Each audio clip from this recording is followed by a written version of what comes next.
FM. Juntos somos mais fortes. 3, 2, 1. Agora, a Unidade FM abre um espaço para debater os assuntos que fazem parte do nosso dia a dia. Sempre com convidados especiais para ajudar a esclarecer, iluminar a sua opinião. É a nossa missão. Direto dos estúdios da Unidade FM na Avenida Paulista, debates com o pastor César Cavalcante.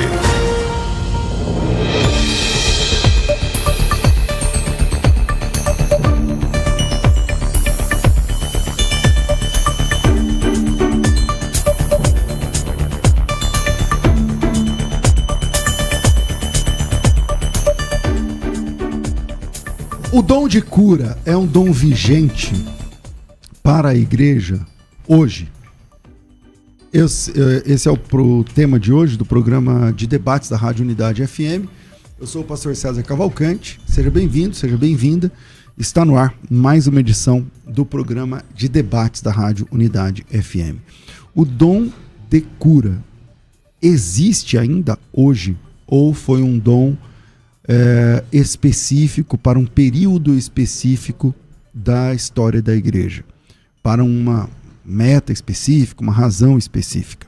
Bom, esse é o tema do nosso debate dessa manhã e você pode participar com a gente mandando seu áudio pelo WhatsApp 984849988, 011 São Paulo 984849988, e também você pode se inscrever aqui no nosso canal. Para quem está acompanhando a gente pelo canal do YouTube, você pode se inscrever no canal, porque conteúdos assim a gente gera todas as manhãs a partir das 11 horas da manhã. E para debater esse tema, então, para que haja um debate, a gente precisa de um cessacionista e um continuista. O cessacionista é a linha que defende que os dons especiais, os dons sobrenaturais, cessaram quando cumpriram o seu propósito, lá no primeiro século.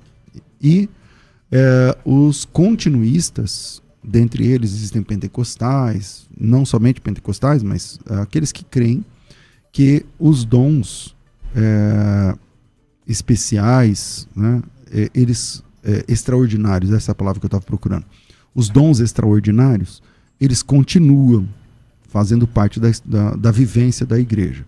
Então, quem defende assim é um continuista. Quem defende que esses dons extraordinários não existem mais são os cessacionistas. Eles acreditam que cessaram. Então, estou recebendo hoje aqui o pastor Paulo Henrique. Ele tem mestrado em cultura judaica, em teologia, é especialista em hebraico, grego, exegese, semântica, pertence à Igreja Nasci para Deus da cidade de Guarulhos. Bem-vindo aqui, pastor Paulo Henrique. Muito bom te receber aqui agora na Unidade FM. Pastor César Cavalcante, muito bom dia. Reverendo Carlos Fernando, Deus abençoe o senhor. Um prazer estar aqui nessa mesa. E você que tem abrilhantado essa rádio, a rádio da Unidade Cristã, que tem levado para você conhecimento teológico, fé e esperança. Com certeza nós iremos crescer uma vez mais essa manhã. Obrigado pelo convite, é sempre um prazer estar nessa mesa com o senhor. Maravilha. Com a gente hoje, para participar desse debate, pela primeira vez aqui com a gente, o reverendo Carlos Fernando, ele que serve como pastor na Igreja Presbiteriana Peniel, aqui no Horto Florestal, aqui na Zona Norte de São Paulo. Tem formação pelo seminário JMC, e em teologia, né, no caso, e também é especialista em estudos teológicos pela pós-graduação, pelo centro, o Andrew Jumper lá do Mackenzie, biomédico formado pelo Centro Universitário de Brasília, especialista em saúde pública pelo Centro Universitário Euro-Americano, tem mestrado em genética e toxicologia e doutor em biologia molecular aplicada à saúde, professor de seminário presbiteriano de Jesus, sempre. Então, pela primeira vez aqui, bem-vindo, reverendo, muito bom receber o senhor aqui essa manhã. Bom dia, pastor César Cavalcante, também um grande prazer estar aqui, estrear nesse programa que tem sido tão importante para a fé e tem colaborado tanto com a nossa nação, com o nosso povo, não é? Bom dia também, pastor Paulo Henrique, é um prazer estar aqui ao lado de vocês. Maravilha. Bom, eu apresentei aqui e comecei falando sobre o que é o cessacionismo e o que é basicamente o continuismo, né? E imagino então que o reverendo vai defender o cessacionismo, que os dons cessaram, né? E que o Paulo vai defender o continuismo. Então, comecei aqui conforme os nossos sorteios que nunca acontecem. Eu comecei aqui com o pastor Paulo Henrique. Pastor Paulo, vamos lá. O dom de cura, especificamente, existe na igreja hoje? Vamos lá. Sim, os dons de cura, e muito bem colocado, são dons. Deus, ele age de algumas formas e de algumas maneiras. Se a gente falar que os dons cessaram, então nós estamos, na verdade, modificando o conteúdo do evangelho comissionado por Jesus. Quando nós pegamos um texto, antes de Marcos capítulo de número 16, versículo 15, Mateus capítulo 28, versículo 19, são textos clássicos da grande comissão. Agora, quando você analisa o texto de Mateus capítulo de número 10, quando Jesus vai enviar os 12, a autoridade da pregação do evangelho consiste justamente em, junto com aquela palavra, a ordenança da pregação, que é o ato de anunciar as boas novas do evangelho de Jesus Cristo, a boa notícia, a mensagem alvissareira, ela é contida de elementos, e a cura faz parte do evangelho de Jesus Cristo. Mateus capítulo 10, versículo de número 1, diz assim: e chamando os seus 12 discípulos, deu-lhes autoridade para expulsar espíritos imundos e curar todas as enfermidades. Então ele vai elencar ou destacar aqui o nome dos discípulos, e aí depois você tem o envio também dos 70. Antes da grande comissão, na verdade, Jesus já tinha dado autoridade para que os discípulos curassem todas as enfermidades e seguissem dessa maneira. Essa autorização de Jesus perdurou pela história da igreja, porque Atos capítulo 1, Atos capítulo 2, Atos capítulo 3, Pedro e os demais apóstolos, depois Paulo lá na frente, continuam com esses dons de curar, e aí Paulo vai falar que esses dons é para a igreja. Então, 1 Coríntios capítulo de número 12, Paulo continua falando dos dons de cura. Então, portanto, nessa inicial, nós iremos defender que sim, que os dons continuam até a volta do nosso Senhor e Salvador Jesus Cristo. Maravilha. Reverendo Carlos Fernando, sua opinião inicial aí, quando a gente pergunta, e aí, o dom de cura ainda existe? Como que o senhor responde? Pedi para o senhor falar pertinho aqui. Isso. O pastor Paulo Henrique usou uma frase que é bastante contundente, embora equivocada. Ele disse que o evangelho, não crer na continuidade dos dons, é modificar o conteúdo do evangelho. Veja só, o equívoco começa pelo fato de que isso não é o evangelho. O evangelho não é sobre um Deus que está preocupado em reduzir ou resolver os problemas imediatos do ser humano em relação à sua saúde ou qualquer coisa que seja, quanto à sua questão social, à sua questão econômica, enfim. O evangelho é muito mais do que isso. Você dizer que os dons explicam o evangelho é muito pouco, é reducionista. O que são estes dons? O que estes dons especiais, a que eles serviram? Eles serviram a um propósito muito claro. Serviram para autenticar a pregação do verdadeiro evangelho, isto é, desde o Jardim do Éden.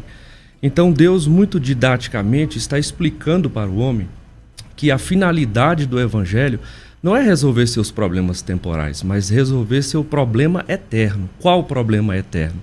A dívida que o homem tem com o justo Deus, uma dívida de sangue contraída por causa do pecado. Então Deus está demonstrando ao mesmo tempo a sua ira e está demonstrando o seu amor. À medida em que ele mostra que o pecado tem que ser punido severamente, mas que ele amorosamente está dando a saída para a punição do pecado. Ou seja, a confiança nele mesmo, no poder que ele tem para resolver este problema e fazê-lo de forma completa. Portanto, o Evangelho é sobre Deus salvando o homem perdido e usando vários meios para poder explicar como ele é poderoso e bom, eficaz para realizar esse tipo de salvação. Os dons, portanto, servem a esse propósito. Estes dons servem para autenticar a obra de Deus, a mensagem de Deus. Especificamente aqui, nós, acredito, falaremos a respeito desta autenticação por meio da palavra, ou das palavras de Jesus e de seus apóstolos. Ok. Bom, pastor Paulo. Eu acho que o senhor falou que eu me equivoquei, né?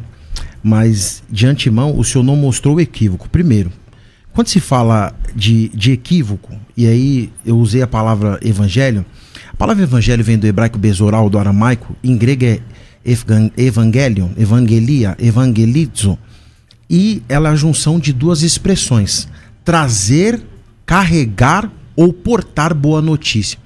O evangelho é o ato de anunciar. O anúncio não é o evangelho. Anunciar, você traz boa notícia. O que vai falar que você porta o evangelho ou não é a boa notícia que você traz. Então tem muita gente que fala que prega o evangelho, mas o conteúdo dele não é o evangelho.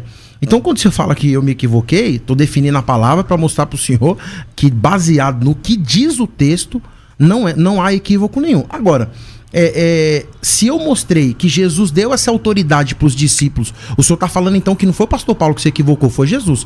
Agora, a grande questão aqui é o seguinte: se a gente pegar os textos das escrituras no ministério de Jesus, o senhor está dizendo que a cura é como se Deus, em momento nenhum eu falei que Deus vai resolver meus problemas pessoais.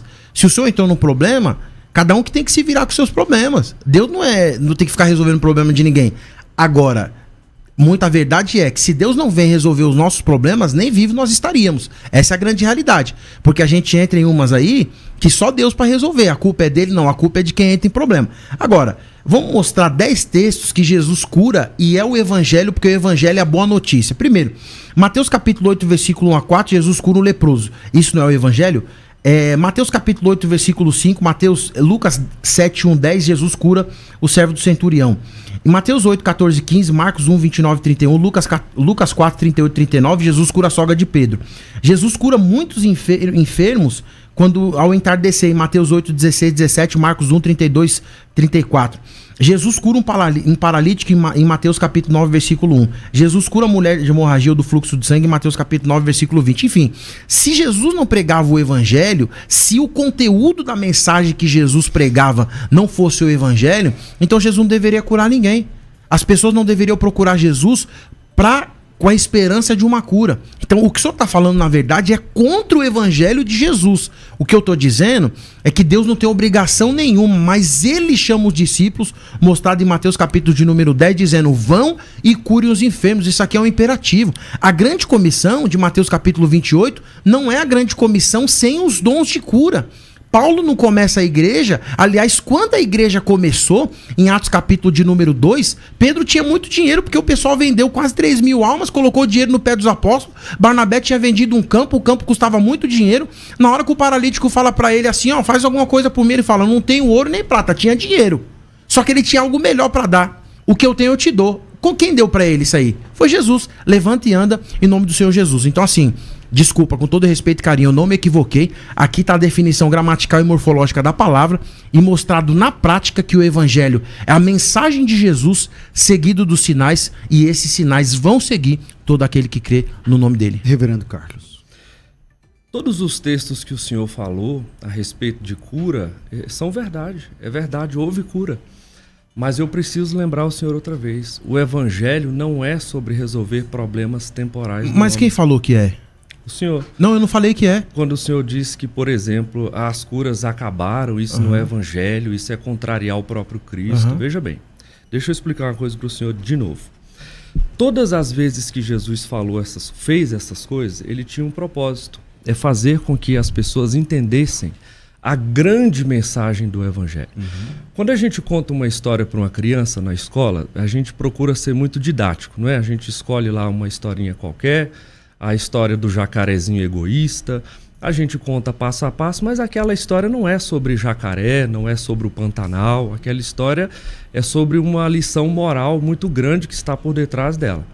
Mudando o que tem que ser mudado, isso é o evangelho. Deus gastou, pastor Paulo Henrique, mais ou menos 1.500 anos para nos contar uma grande história. Qual é a grande história? de que no final nós seremos glorificados. O homem que caiu no jardim do Éden, Adão, por causa da história da serpente, porque deu ouvido a ela, precisa ser restaurado à sua condição original.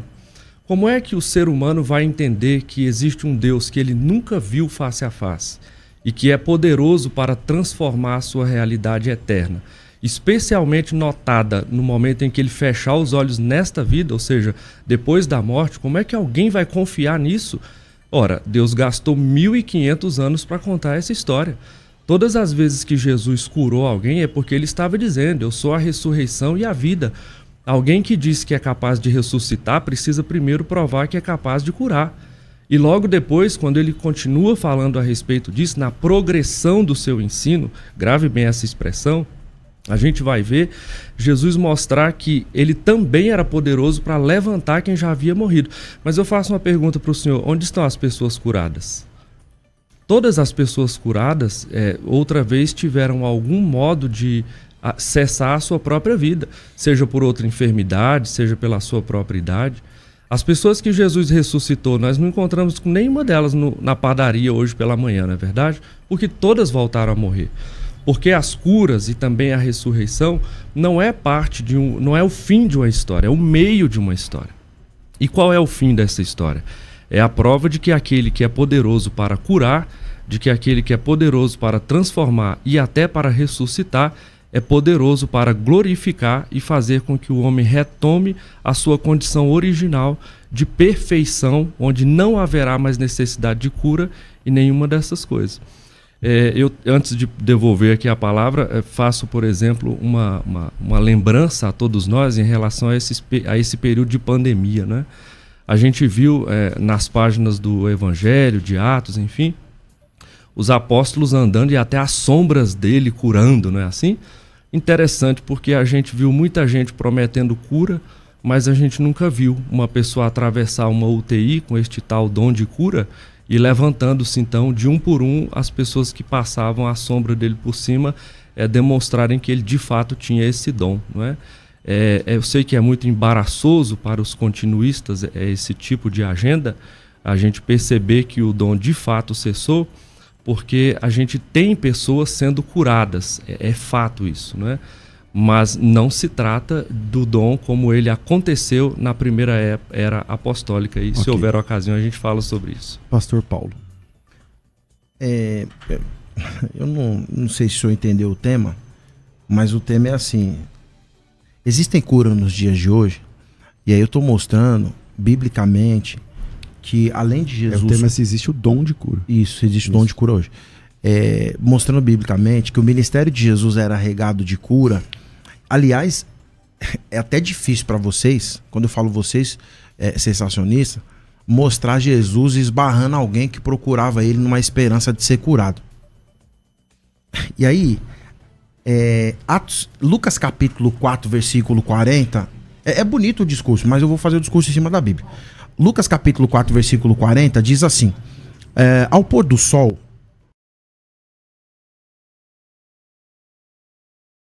de doença, e ele os curou. Jesus não curava todo mundo, mas nessa ocasião ele fez questão de curar todas as pessoas. O pôr do sol aqui era o final da tarde. Aí ele vai dizer o seguinte: os que tinham vários tipos de doença, e os curou, impondo-lhe as mãos sobre cada um deles. O texto não fala quantas pessoas, mas Jesus teve o cuidado de colocar a mão em cada pessoa. Então Jesus era um pastor de atendimento. 41. Além disso, de muitas pessoas saíam demônios gritando: tu é o filho de Deus. Aí eu pergunto, com todo respeito e carinho, o que acontece num culto reformado que não tem a manifestação de cura, não tem expulsar de demônios? E isso aqui era normal no ministério de Jesus. Então significa que se alguém seguir Marcos capítulo 16, Mateus capítulo 28, curar os enfermos que Jesus ordenou, expulsar demônio que Jesus ordenou, desde Mateus capítulo 10, tá fora da Bíblia? Isso aqui é Lucas capítulo 4, versículo 41, versículo 40 e 41. Em Tiago capítulo 5, versículo 14, vocês gostam muito da epístola de Tiago, ele fala: tragam todos os enfermos. Tiago fala para levar inclusive os enfermos na igreja, para que isso chamasse os presbíteros e que os presbíteros ungissem com óleo, e o óleo da unção, a oração feita com fé, o curaria. E aí Atos capítulo 5, eu encerro esse texto dizendo o seguinte, Atos capítulo 5, Deixa eu só ler o texto aqui, rapidamente. Ele vai dizer o seguinte, Atos capítulo 5, 14, 15... Aqui, ó, vamos lá. Aqui o texto. Atos capítulo 5, versículo 15. Diz assim, ó. De modo que o povo também levava os doentes às ruas e os colocavam nas camas e nas macas, para que pelo menos a sombra de Pedro projetasse sobre alguns enquanto eles passavam. Afluíam também as multidões das cidades próximas a Jerusalém, trazendo doentes e os que eram atormentados por espírito imundo, e todos eram curados, né? O senhor é biomédico, e é interessante que todas as vezes que aparece a ideia da cura, está sempre atrelado a um espírito imundo, a um espírito demoníaco. Eu não estou falando que todas as pessoas que estão doentes estão possessas de espírito maligno. Eu estou falando que pelo menos 4 textos que eu mostrei aqui, todas as vezes que os apóstolos oravam, se manifestava o espírito imundo e a pessoa era curada. Então, assim, Tiago fala para trazer os enfermos, Lucas fala que eles traziam, e Tiago já é a igreja, que eles traziam o enfermo para Jesus, e Atos capítulo 5 já é a igreja, que eles traziam os enfermos para a igreja. Então eu estou dizendo para o senhor que a mensagem do evangelho é seguida da cura, e essa cura foi feita pelos apóstolos, e depois de Mateus capítulo 28, e depois de Marcos capítulo 16, eles continuaram de forma idêntica a pregação do evangelho. E segue dizendo o seguinte, o senhor falou assim, que o evangelho, o senhor comparou o evangelho a uma historinha qualquer, Chapeuzinho Vermelho, Ciranda Cirandinha, contado por qualquer outra pessoa. Desculpa, o evangelho é a mensagem salvadora que transforma o pecador e liberta o coração do homem do pecado, da ruína e das suas mazelas. Esse é o evangelho de Jesus, não é uma história qualquer como o senhor colocou. Vamos lá, pastor Reverendo Carlos. Eu começo lamentando que o senhor não compreenda o que significa uma metáfora, não é?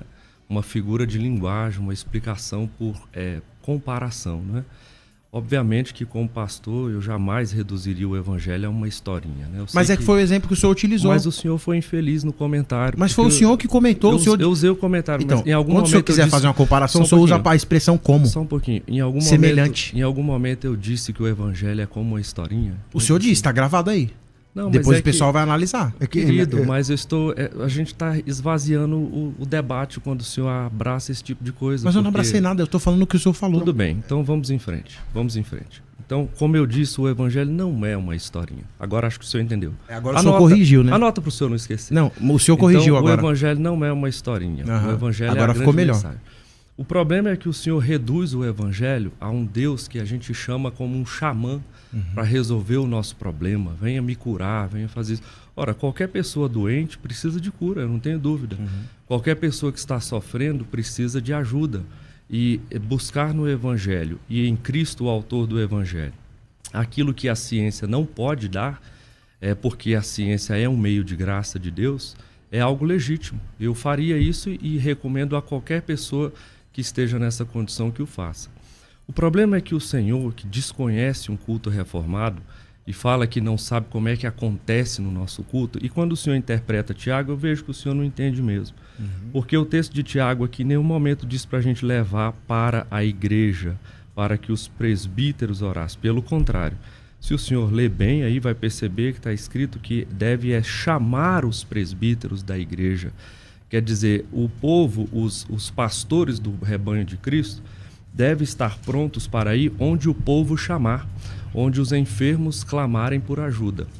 Essa sua leitura das Escrituras, inclusive, parece muito sensível, assim, muito singela a diferença, mas é aquilo que tem fundamentado e pavimentado na nossa cultura, inclusive, os horrores que a gente tem assistido.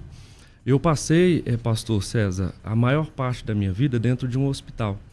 A minha carreira acadêmica se deu na universidade e também no hospital. E é pavorosa a quantidade, a avalanche de gente que se diz crente até, e eu não duvido que alguns sejam, que estão lá oferecendo cura para gente que está em tratamentos paliativos, na reta final. A esperança deve haver enquanto a vida houver. Mas o problema é que são muitos os que entram nessa lacuna para oferecer uma cura, para oferecer um tipo de transformação da realidade baseada em passar óleo sobre uma pessoa e outros atos místicos mais, como de comer uma santa ceia que foi ungida, algo que beira até o catolicismo romano, com a coisa de jogar uma água ungida em cima de uma pessoa. Quer dizer, isso tudo mais se aproxima de um catolicismo místico, mais se aproxima de algo tão distante da realidade das Escrituras, e que a prova, as evidências mostram o grande equívoco. É, né? Claro que eu acredito que deve ser horrível ter essa experiência sua de lida no hospital e ver, por exemplo, o término da vida o tempo todo, lidar com pessoa lá no câncer, fazendo, enfim, na reta final. Na sua fala, o senhor disse assim, a esperança tem que haver. Eu também acredito. Você que está ouvindo a gente aí, está enfrentando um câncer no último grau, está enfrentando uma situação na família incurável, não sei o que, beleza. A esperança tem que ser em quem mesmo, então, reverendo? Porque, a esperança, aqui o texto diz, pastor, se o senhor não crê que ele cura, que pode ser dom de cura, então tem que esperar em quê? Ele cura. E ele vem ao socorro daqueles que pedem, dos crentes e dos incrédulos, por causa de sua misericórdia e graça. Então o senhor defende que existem curas sobrenaturais feitas por Deus hoje. Eu mesmo presenciei algumas. Através da mediação da igreja. Com certeza. Agora, a gente tem que ter cuidado com duas coisas. Esta figura semelhante à do apóstolo do primeiro século, que tinha o dom de cura e que inclusive perdeu, a gente chama na teologia de recrudescência do dom, quer dizer, do mesmo modo com que no começo a sombra do apóstolo era suficiente para curar, depois a presença dos seus aventais no lugar onde ele não estava era poderoso para curar, a gente viu isso desaparecer.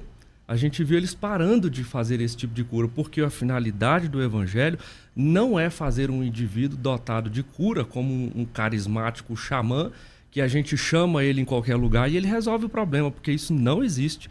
Nós temos evidências históricas de que essas figuras não existem. É aí, nessa lacuna, que entra o charlatão, que a gente está vendo nos hospitais, nas igrejas, chamando as pessoas, dizendo, vem aqui que eu tenho o dom de cura, e uma pessoa, de repente, por causa da histeria, por causa, às vezes, de um desejo de ser o recipiente de uma bênção, que ela, infelizmente, não é. Ela diz, eu tinha um caroço que sumiu, eu tinha uma dor que acabou, eu tinha um problema de pedra nos rins. Engraçado, a gente vê as pessoas sendo curadas desses tipos de coisa, mas a gente, por que não vê gente ser curada, por exemplo, de doenças tão graves como Alzheimer, como Parkinson? Ou será que esses apóstolos só são potentes para curar dor de joelho e caroço, mas não é doente? Mas o senhor não crê que essa cura aconteça? Creio que aconteça, não por meio destes indivíduos e deste modo. Estes indivíduos, quer dizer, portadores deste dom, porque portadores deste dom não existem. Outra coisa é não por este modo, quer dizer, vá à igreja para que lá aconteça. O texto, pastor Paulo Henrique, não diz isso. Se o senhor olhar em sua Bíblia, você vai estar escrito assim, o verso 14 e 15, acho que o senhor usou, não foi? Onde ele fala aqui a respeito de... alguém entre vós doente, chama os presbíteros da igreja. Chame os presbíteros da igreja. Quer dizer, não leve-o aos presbíteros da igreja. Essa ideia de que é na igreja que se opera milagres tão somente é um grande equívoco.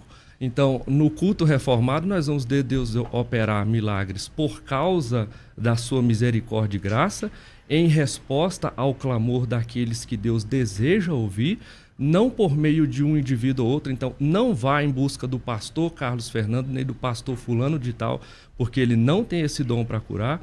É Cristo quem cura por meio da oração, quando ele o quer fazer. É assim que funciona. Bom, vamos lá. Eu comecei esse bloco com o pastor Paulo, finalizei aqui com o pastor Carlos. Eu vou por intervalo, eu volto já já. Fica com a gente aqui, você sempre está crescendo na fé.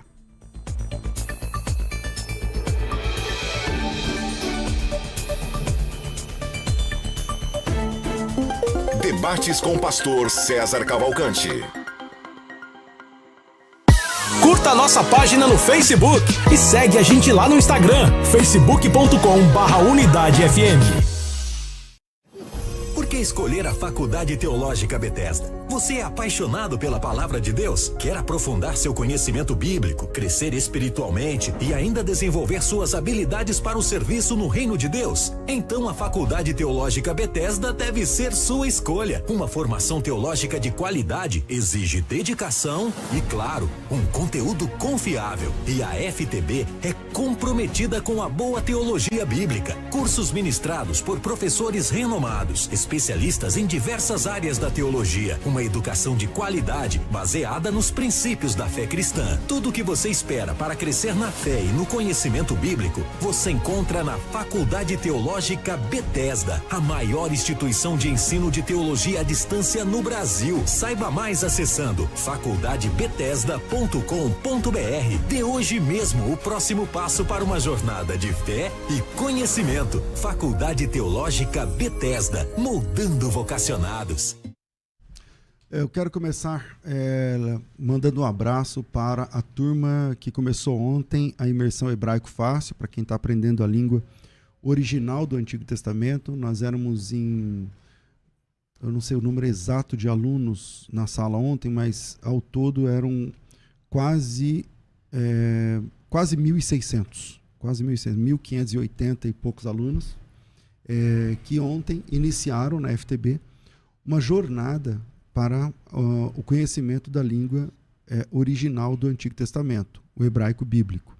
A imersão Hebraico Fácil tem sido um marco no Brasil. Eu, pessoalmente, trabalho na academia há muito tempo, na área teológica, mas eu não me lembro de algum curso, seminário, universidade, faculdade, instituto, sei lá, que tenha um alcance dessa envergadura, de começar um curso com uma turma de quase 1.600 pessoas aprendendo, com aulas ao vivo, com acessos, e, enfim. Para você que ainda não viu a aula de ontem, para você que é aluno ou aluna, está disponível lá na plataforma. Tem lá o campeonato Talmidim, que é os melhores alunos da sala, da turma, né? Pensa numa sala de aula com quase 1.600 alunos, é o que está acontecendo na turma de hebraico. Os 3 melhores alunos vão ganhar presentaços aí, tem o relógio do... Não sei, você tem aí a foto? Não tem, né? Tem aí o relógio do curso, tem papiro original, produzido lá no Egito, caracterizado. Depois eu vou pedir para colocar as fotos aqui para vocês. E tem também cursos mais longos, né, além da imersão. Então nós temos o curso Hebraico Fácil, que é um curso de 1 ano de duração. Temos o curso Hebraico Avançado, que é o curso de gramática da língua. E temos o Hebraico Pro, que também forma professores e professoras. O Renan Meirelles está dizendo assim, que aula espetacular a de ontem. Muito bom e tal. Então, se você ainda quer participar da imersão Hebraico Fácil, é muito barato, gente. É R$ 297 pelo curso inteiro. Não tem mensalidades, não tem taxa, não tem letrinhas miúdas, não.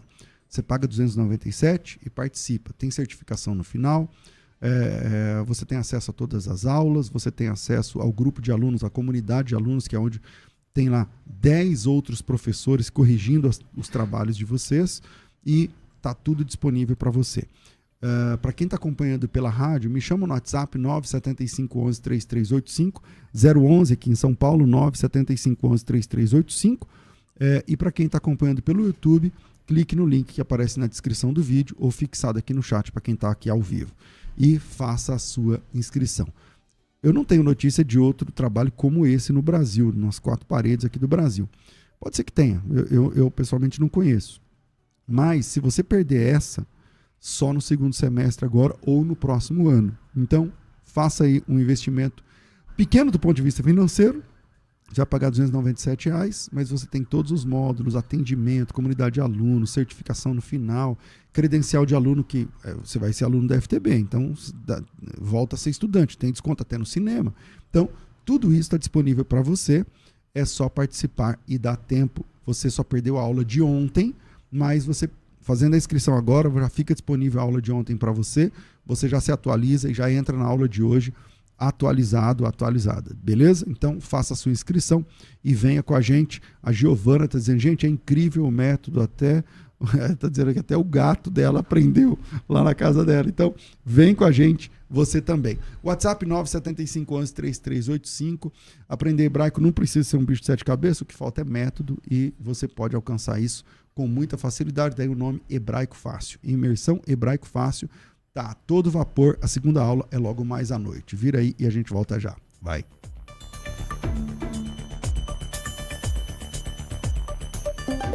Debates com o pastor César Cavalcante.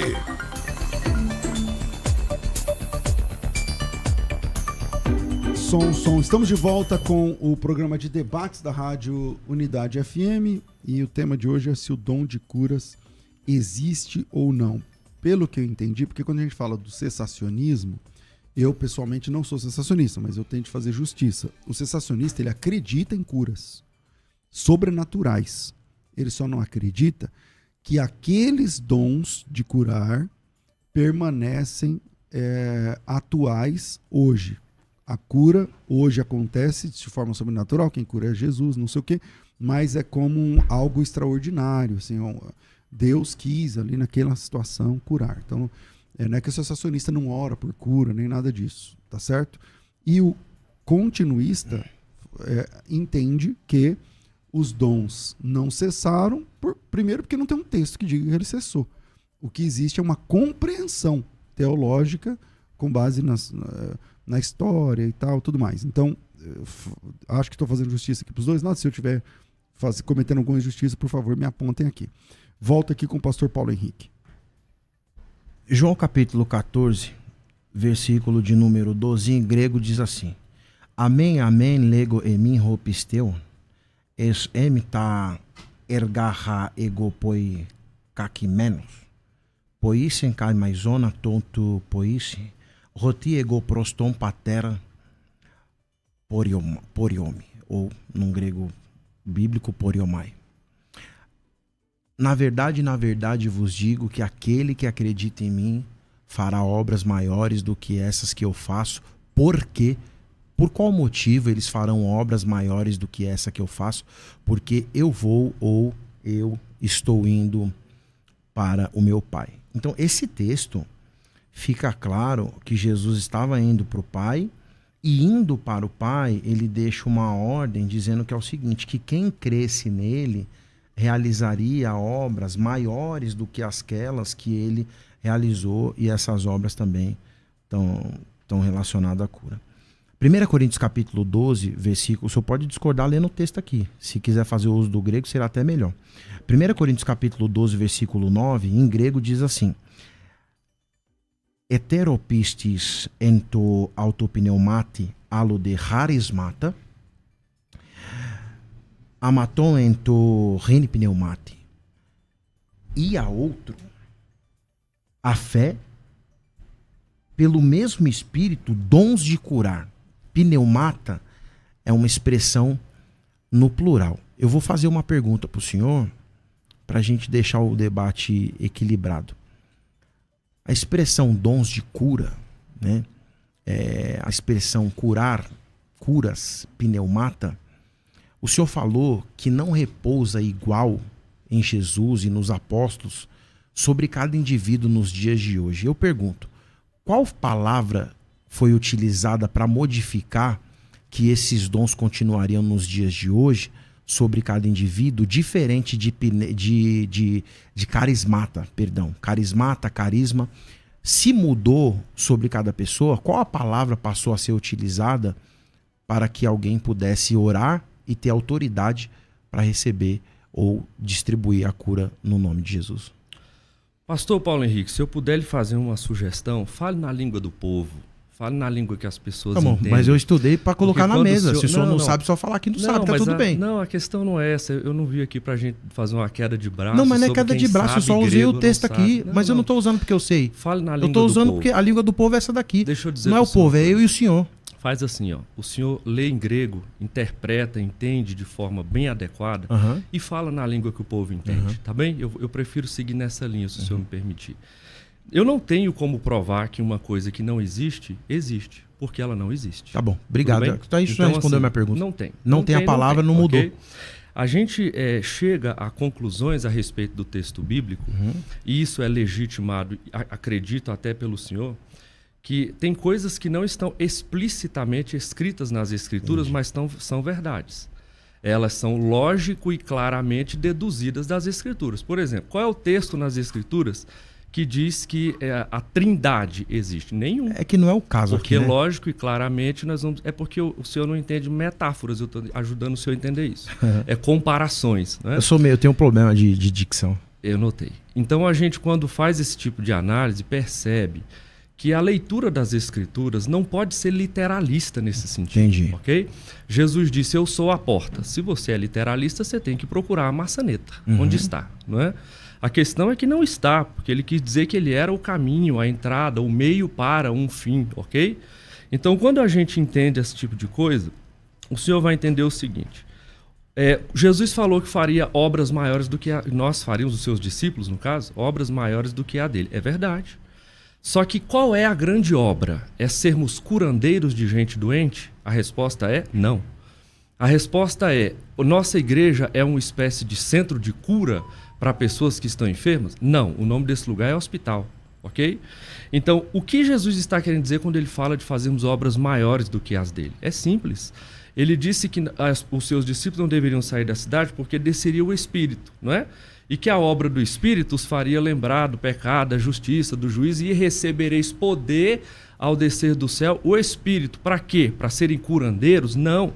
Para serem minhas testemunhas, tanto em Jerusalém, quanto na Judéia e em Samaria, até os confins da terra. O testemunho é autenticado pelos milagres. A finalidade da obra de Cristo e dessa poderosa obra que ele realizaria é que nós seríamos grandes testemunhas dele. Então, como testemunhas, o povo saiu, os discípulos saíram. Se o senhor olhar, por exemplo, o sermão de Pedro, milhares se converteram. Qual foi a pregação que Jesus fez e que milhares de pessoas se converteram?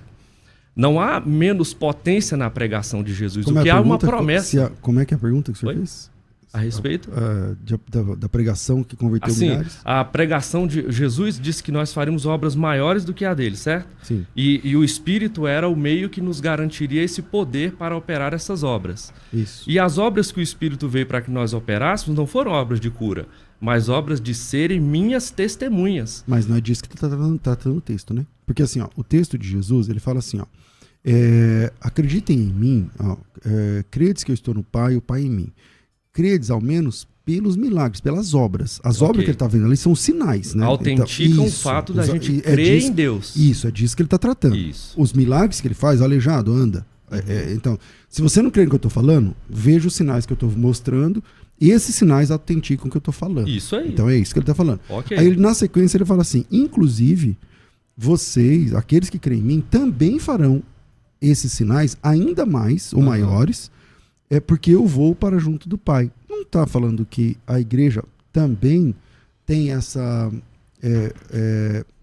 mostra esses sinais para que as pessoas creiam no Evangelho? Não é disso? O princípio, pastor, é que a gente precisa interpretar a parte à luz do todo, e não o todo à luz da parte. Então, eu preciso olhar para a grande história das Escrituras para entender esta parte, porque a grande história é o todo. Qual é a grande história? As Escrituras não é um livro sobre nós resolvermos problemas de doença. Ela é um livro sobre Deus resolvendo o problema do pecado. Inclusive, que é fazer alguém entrar no céu. Concordamos. Acho que ninguém discorda disso. Porém, para fazer isso, ele também cura pessoas, certo? Também cura. Não também é o principal, cura. mas existem também curas. Cura. Mas e essas curas, ele não está dizendo que a igreja que vai vir depois dele, porque ele fala assim, vocês farão obras maiores que essa, porque eu vou para junto do Pai. Então não está falando só daquele círculo. Então concordamos que as obras dele são curas.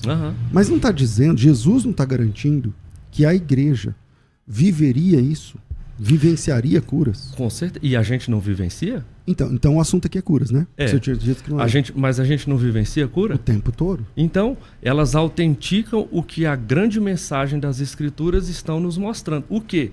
Que o nosso Deus é poderoso para curar a carne, para curar a alma e para curar perfeitamente uma pessoa a ponto de glorificá-la, ou seja, de fazê-la nova e perfeita, como perfeito e novo era Adão no Jardim do Éden. Okay. Então, o problema disso tudo é que o seguinte, a grande obra da igreja e dos discípulos está sendo apagada, ofuscada por essa ideia de que nós precisamos de gente com dom de cura e de que a gente precisa buscar estas curas e levar as pessoas doentes a essa igreja a qualquer custo, em qualquer tempo, porque esse é o grande negócio. E muita gente já descobriu que esse é o grande negócio, no ponto de vista financeiro. Mas todo continuista pensa assim? Olha, eu não posso dizer todo porque eu não conheço todos, né? Mas eu diria que grande parte. É meio generalizada, né? Eu entendo que grande parte. Pastor Paulo.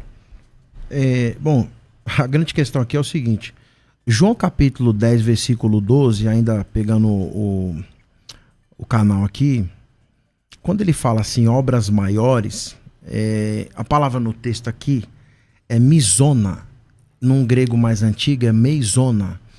É um adjetivo neutro acusativo no plural. O que é um adjetivo? Do jeito que o senhor fala, parece que eu não sei nem interpretar, né? Isso que eu estudei grego, exegese, e não valeu nada do que eu estudei. Mas um adjetivo, ele vai qualificar a pessoa que recebe esses dons. As obras maiores, elas são, primeiro, que obras são essas no contexto disso? Eu falo de contexto, né? Primeiro tem cura. Depois você tem as palavras, porque Jesus falava. E quando ele falava, existia cura. 2. Terceiro, sinais. Jesus tinha vários sinais. 4. Maravilhas. 5. Prodígios. Então, pelo menos 5 pontos iniciais seriam maiores.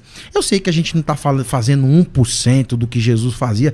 E, na verdade, vai ser até difícil de realizar. Mas Jesus comissiona e dá autoridade para que essas pessoas que vieram depois que ele fosse para o céu, claramente atrelada à igreja, realizaria esses milagres, teriam essa qualidade, porque adjetivo denota qualidade. Agora o senhor está dizendo também que a pessoa não deve procurar os dons. Desculpa, mas se o apóstolo Paulo estivesse aqui nos dias de hoje, ele ia totalmente contra aquilo que o senhor está dizendo. Ele fala para buscar os dons espirituais, os melhores dons espirituais, inclusive, e que Deus tem interesse em distribuir os dons espirituais. Em 1 Coríntios capítulo de número 12, versículo de número 11, ele diz assim: todas estas coisas, porém, são realizadas pelo mesmo e único Espírito, e ele distribui individualmente. Deus vai distribuir a cada um como ele quer. Ele está disposto a distribuir os dons espirituais. E não é a minha cosmovisão, não é a minha visão de mundo, não é a minha visão social. Isso aqui é a qualidade da igreja. Agora eu queria tocar num ponto aqui rapidamente. Que Só o senhor falou. pro senhor, claro. Entre a cura e a mensagem da salvação, qual é melhor? A mensagem da salvação é seguida de cura. Mas Então elas vamos são trocar o excludentes? bom pelo excelente? Mas a elas mensagem são excludentes, pastor? Não, é o que eu tô falando, pastor porque César. A mensagem da cura tá na mensagem da salvação. Porque todo mundo que Jesus curou, quem Jesus curou, era seguido da mensagem da salvação. Então? Inclusive, e como que o senhor tá separando? Porque assim, Jesus não vai curar... Vamos buscar os melhores? Sim, então, mas tem dom espiritual. Vamos gastar mais energia levando a mensagem da salvação, menos a promessa da cura? Não, mas não tem promessa. Não tem promessa. Só posso dar o que eu tenho. Ou Pedro não falou isso? O senhor conhece alguém que tem dom de cura? Eu. O senhor? Um prazer. O senhor pode ir comigo no hospital, então? Vamos, eu vou. A gente saindo daqui vai agora, o hospital que o senhor quiser. Certo. Nós vamos o seguinte, nós vamos em pacientes que sofrem de síndromes cromossômicas, doenças neurodegenerativas como esclerose lateral amiotrófica, e eu gostaria de ver o dom de curas em Eu vou operação. com o senhor, eu faço esse desafio. Eu vou com o senhor e Deus vai curar. Se Deus curar, o senhor acredita no evangelho que eu prego? Nessas e se pessoas... Deus não curar, eu vou para a igreja do senhor. Vamos fazer esse desafio ao vivo. Ao vivo. Nas pessoas com doença neurodegenerativa? Do jeito que tiver. Alguma coisa impossível para Deus? Nada. Então pronto. Deixa eu só Nada. concluir o discurso aqui. Só que assim, deixa eu concluir aqui minha fala. Onde eu levar o senhor, as pessoas têm que levantar, certo? Não. Onde o senhor me levar, as pessoas têm que ouvir o que Deus quer. Não, mas elas são pacientes acamados, sem consciência. E Deus quer o que delas? Não sei. O senhor Então deve é a saber. vontade de Deus soberana. Deixa eu só concluir aqui. Tiago capítulo de número 5, versículo de número 13, diz assim: se entre vocês há alguém que está sofrendo, que ele ore. Há alguém que se sente feliz, que ele cante. Entre vocês há alguém que está doente, que ele mande chamar os presbíteros da igreja, né? Lá na inicial, eu li esse texto aqui, o senhor falou assim, porque aqui não tem nada a ver com a igreja, não sei o quê. Os presbíteros são do quê? As pessoas podem estar em qualquer lugar. Tiago escreve para quem? Vamos trabalhar o conceito básico? Primeiro, quando ele escreveu, para quem ele escreveu, por que ele escreveu e qual o conteúdo que ele fala. Se ele está falando dos presbíteros da igreja, é claro que o contexto é a igreja. A igreja são as pessoas... Não. Deixa eu concluir aqui. O senhor tem um probleminha de língua portuguesa. Então vamos... O senhor quer falar o quê? De dar... D-A é dar. Tá, é preposição, mas o artigo definido dá que indica posse. Igreja. Tem que vir de, certo? Não, tá então, errado. Chame os presbíteros da igreja. Tá, e o presbítero da igreja é o quê? Eles venham. Certo. E não leve as pessoas para os Tudo bem, eu tô falando de trazer. igreja. Eu tô falando de trazer, não é igreja. Deixa eu ensinar o senhor a interpretar. Okay? A preposição. A diferença é grande. Deixa eu posso ensinar o senhor a interpretar. Daqui pra lá, outra mas é de lá aí a gente cá. Não deixa eu falar. Calma aí, a gente tá fora do tema, né? E então, pastor, mas ele tá falando que eu não sei interpretar, eu vou colocar a preposição que ele tá falando que eu errei. A preposição de mais o artigo indefinido da. D mais A é da, certo? D mais O é do, que indica a relação genitiva de posse. Ele é da de igreja. quem é os presbíteros da igreja? Tá relacionado à igreja ou não tá? Tá relacionado. Então, pronto, chame-o de lá. É só isso. Não leve-o para lá. Porque as igrejas, especialmente pentecostais e neopentecostais, em grande parte, se tornaram grandes centros de cura. Então, mas eu tô falando isso? Quem o senhor pode coloca fazer todo da mundo no igreja mesmo balaio, eu tô debatendo com o senhor eu não aqui. falei todo mundo, eu o senhor disse tá falando nas grande igrejas como se eu estivesse no mesmo ponto. Eu não disse tá, grande tá parte. eu e o senhor aqui, eu não represento... o senhor tá no grupo porque o senhor disse que tem o dom de cura e eu não acredito não tô que o no senhor grupo tem. nenhum. Eu não falei que eu represento a igreja A ou B. Eu estou aqui como o pastor Paulo Henrique e eu tô debatendo com o senhor um tema aqui. Eu não falei da igreja presbiteriana nada. Então, assim, da igreja significa que aqueles presbíteros estão representando uma igreja. Ok. Ou não? São. Então eles são a igreja ambulante. Se esse cara vai pra rua, cura aquelas pessoas, ele vai deixar lá na rua ou ele vai levar pra igreja? Pra continuar sendo orientada? Mas, querido, isso aí não está no texto. Olha o texto. É que assim, vamos Leia lá. o texto. O texto que vocês estão discutindo... Chame calma aí. os presbíteros O texto que vocês da estão discutindo, igreja. nem existe igreja prédio para ir a algum lugar. Por isso que eu tô falando da igreja ambulante. Para começar Mas nessa, existia, né, pra começar, pastor, prédio, a igreja, não, né? não. Existia sinagogas que foram ocupadas Não. pelo cristão e Não. se tornaram igreja, né? Existia uma edificação que servia ao fim Uma sinagoga que virou sagrado, igreja né? dentro do primeiro século, eu não lembro de nenhuma. Tem aí, Atos dos Apóstolos mostra que o Cirineu lá se converteu e o pessoal passou a frequentar a sinagoga e ela se tornou uma igreja, né? Então, se é o capítulo 18, É o chefe, onde né? nasce a igreja de Corinto, o senhor vai ver lá que ele sai da sinagoga e diz assim, a partir de agora eu vou para os gentios, e ele aluga uma casa contígua à sinagoga, que é parede e meia com a sinagoga, que é onde começa a igreja. Então, na verdade, a igreja não nasceu na sinagoga, mas parede e meia com a sinagoga, mas é um outro assunto. Mas é que eu só acho que, entrando nesse assunto, a gente se desconecta do tema e... Mas deixa eu dizer pro senhor, com todo respeito, só por que eu acho que tem uma conexão, porque é o seguinte, a ideia de que o dom de cura existe, ele fomenta esse movimento. A ideia de que o dom de cura existe fomenta que há um lugar onde o especialista em dom de cura, no caso, a pessoa dotada deste dom, ela recebe as pessoas. Aí ela vai à TV, então, mas ela é vai outro às tema. redes Isso e é traz outro a pessoa assunto. para lá. Então, mas entende? é que por assim, isso que eu quero dizer. isso é outro tema. Por exemplo, dom. A palavra dom é um presente. Uhum. A Bíblia diz, bom, Deus deu o presente e tomou, seria isso? Não, que é um presente, não, né? Dom significa, dom em grego significa presente. A ideia, pastor, eu entendi. Deus deu o presente, certo? Então ele tirou o presente? Não. Ele nunca disse que ia deixar para sempre, disse? Disse. Isso não é parte do plano. Não, tá escrito. A parte do plano, veja, a glória de Deus, é que assim, lá pastor, ele não divide com ninguém, certo? Certo, claro. A autoridade ele até divide, a glória não. Então, o problema dos dons, e eu estou certo de que Deus sabia disso, em Cristo Jesus, inclusive, que se isso continuasse daquele jeito o tempo inteiro, era isso que a igreja se tornaria. Porque é isso que os falsos profetas tentaram reduzir a igreja. A um centro de cura, ok? E o que é o pregador? É um curandeiro.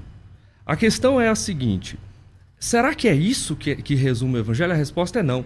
Então, aquilo que foi dado naquele momento, com aquela intensidade, serviu a um propósito temporário. Será que... por que a gente não vê aquele tipo de coisa? Ressurreições, que é um tipo de cura no seu ponto mais intenso. Ápice, claro. O ápice. Por que a gente não vê mais isso acontecer? Mas a resposta é simples. Pastor. A resposta é simples. Isso acontece porque a vontade de Deus naquele momento era autenticar a mensagem que estava sendo pregada ali. A mensagem já foi autenticada, os fatos já foram escritos, registrados, e as escrituras onde este registro está é suficiente para promover fé no nosso coração. A gente não precisa ver para crer, a gente tem que ouvir ou ler a história do que aconteceu para crer. A fé vem pelo assim, ouvir. Né? O incrédulo lá já é diferente. Mas a regra é igual para todo mundo, pastor, não é para crentes e outra. Então a regra mudou? Não. Por que valia para o primeiro século e não vale depois? Eu não disse que não vale, eu disse que a regra, na progressão para o primeiro da século, explicação não faz mais sentido agora. Você diz assim, no primeiro século valia para validar e tal, mas agora a gente só tem que contar a história. Já foi registrado o acontecimento. Tem que contar a história. Infelizmente o tempo é curto, mas eu meu Deus, eu queria ficar aqui mais 1 hora desse bate-papo aqui, mas não dá mais tempo. Reverendo, eu quero agradecer, muito obrigado. Sua educação é fabulosa aqui no debate. Bem-vindo. Eu que agradeço, foi um prazer. A rede social sua da igreja que o senhor queira divulgar? O pessoal vai colocar aí, porque eu não lembro muito bem exatamente essa. Nem a minha eu acho que eu lembro direito. Então vamos orar pelo dom de revelação. Então os colegas vão projetar aí para nós. Aí, Carlos Fernando Rev, pronto. Isso aí. No Instagram. Pastor Paulo, bem-vindo sempre aqui. Pastor César, Deus abençoe. Obrigado por esse convite. Obrigado você que tem abrilhantado esse programa. Um abraço para todos os meus alunos. Para todos os meus seguidores e você que... vou aproveitar o ensejo aí. A galera tá gostando demais desse curso de hebraico do senhor. Parabéns. Muitas pessoas que me, Glória a Deus, obrigado. que me falam. Ontem eu tentei entrar entrou um pouquinho depois, né? Tava 7h30, né? Aí Ainda mudou para 8. Eu tava no trânsito lascado, chegando lá para dar aula. E se o senhor me permitir, eu queria também conceder a você um desconto pro curso de grego. Os ouvintes da unidade vai ganhar 50% de desconto no curso de grego. Você aprende o grego comigo, o hebraico com o pastor César. Você vai chegar nos debates, vai quebrar tudo. Beijo no seu coração. Aqui você tem debate. Essa é a rádio da Unidade Cristã. @ Paulo... Também não lembro, ninguém lembra. Paulo.oliveira. Me segue agora para você conseguir esse desconto maravilhoso em todas as mídias sociais, todo dia um conteúdo legal para você. Maravilha. Tô ficando por aqui, minha gente. Às 2 da tarde a gente volta com o Crescendo na Fé. Tudo isso e muito... Fica o gostinho de quero mais aqui, não, uma segunda parte. Tudo isso e muito mais a gente faz dentro do reino, se for da vontade dele.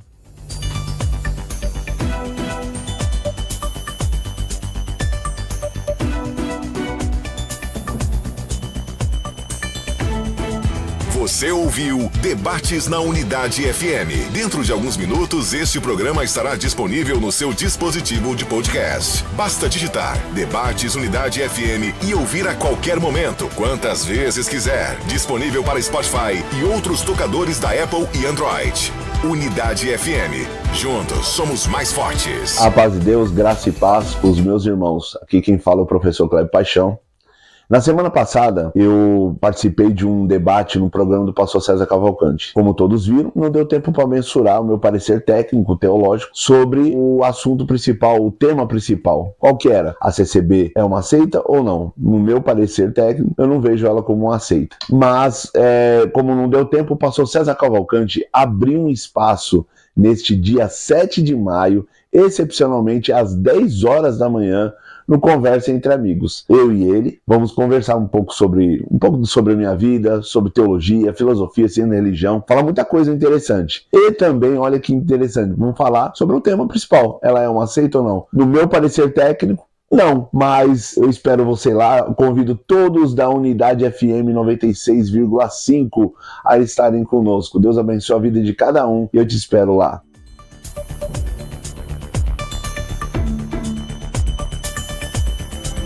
Juntos somos